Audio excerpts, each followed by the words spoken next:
দক্ষ জনশক্তি তৈরি করছে সুনামগঞ্জ কারিগরি প্রশিক্ষণ কেন্দ্র। প্রতিষ্ঠানটির 5টি ট্রেডে প্রশিক্ষণ নিয়ে দেশ বিদেশে কাজের সুযোগ পাচ্ছেন হাজারো তরুণ তরুণী। হাওড় জেলা সুনামগঞ্জে কারিগরি প্রশিক্ষণ কেন্দ্রের যাত্রা শুরু হয় 2021 সালের সেপ্টেম্বর মাসে। সদর উপজেলার হালুয়ারগাঁও এলাকার কারিগরি প্রশিক্ষণ কেন্দ্র নির্মাণ করে বাংলাদেশ প্রবাসী কল্যাণ ও বৈদেশিক কর্মসংস্থান মন্ত্রণালয়।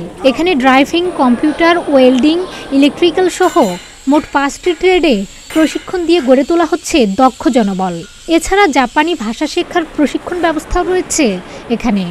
2টা পর্যন্ত ক্লাস হয়, সপ্তাহে 5 দিন ক্লাস হয়। ফার্স্ট ব্যাচের স্টুডেন্ট একজন অলরেডি জাপানের টোকিওতে আছে। এখানে আপাতত 25 জন স্টুডেন্ট আছে।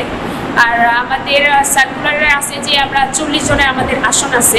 আমরা অটোমেটিক ট্রেডে একটা গাড়িতে কিভাবে কি কাজ করতে হয়, কিভাবে চলে উঠে আমরা ওদেরকে প্রশিক্ষণ দিচ্ছি। একটা গাড়ির কোনো ইঞ্জিনের কোনো পার্ট যদি নষ্ট হয়ে যায় কিভাবে ওইটা ঠিক করতে হয়, অথবা রানিং কন্ডিশনে গাড়িটা যদি কোনো সমস্যা হয় কিভাবে ঠিক করতে হয়, ওইগুলোর উপরে পরিপূর্ণ একটা টোটাল একটা প্যাকেজ হিসেবে আমরা এখানে এদেরকে আমরা উপহার দিচ্ছি।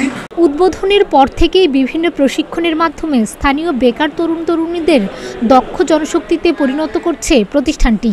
দেশ বিদেশের সব জায়গায় কর্মক্ষেত্রে নিজেদের দক্ষতার প্রমাণ দিচ্ছে এখান থেকে প্রশিক্ষণ নেওয়া শিক্ষার্থীরা।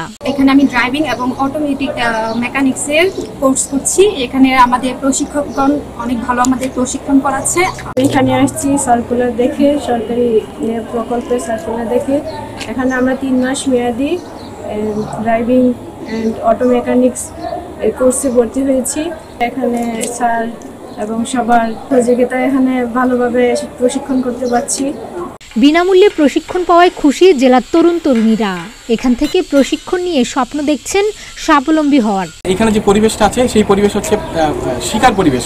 সঠিকভাবে শিক্ষাদানের মাধ্যমে আমাদেরকে এখানে প্রশিক্ষিত করা হচ্ছে। আমরা যাতে ভবিষ্যতে এখান থেকে দেশের এবং দেশের বাইরে আমরা আমাদের নিজেদেরকে উপস্থাপন করতে পারি। তবে দক্ষ জনশক্তি তৈরি করার এই প্রতিষ্ঠানটিতে রয়েছে জনবল ও আধুনিক যন্ত্রপাতির সংকট। 42টি পদের বিপরীতে রয়েছে মাত্র 15 জন প্রশিক্ষক ও কর্মকর্তা। তবে প্রতিকূলতার মধ্যেও হাওড় অঞ্চলে কারিগরি প্রশিক্ষণ কেন্দ্রটি আলো ছড়াচ্ছে বলে জানালেন প্রতিষ্ঠানটির অধ্যক্ষ। বিএমইটি পরিচালিত হয়, সেখানে 100 জন প্রশিক্ষণার্থী সেমি স্কিল পর্যায়ে প্রশিক্ষণ কার্যক্রম গ্রহণ করছে। মোট জনবলের মধ্যে 40 জন জনবল থাকার কথা, বর্তমানে আমাদের 15 জন জনবলের মাধ্যমে প্রশিক্ষণ কার্যক্রম পরিচালিত হচ্ছে।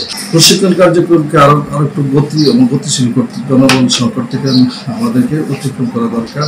প্রতিষ্ঠান সূত্রে জানা গেছে, প্রতিষ্ঠার পর থেকে এখন পর্যন্ত প্রায় 40,000 তরুণ তরুণীকে প্রশিক্ষণ দিয়েছে সুনামগঞ্জ কারিগরি প্রশিক্ষণ কেন্দ্র। ডেস্ক রিপোর্ট, প্রতিদিনের বাংলাদেশ।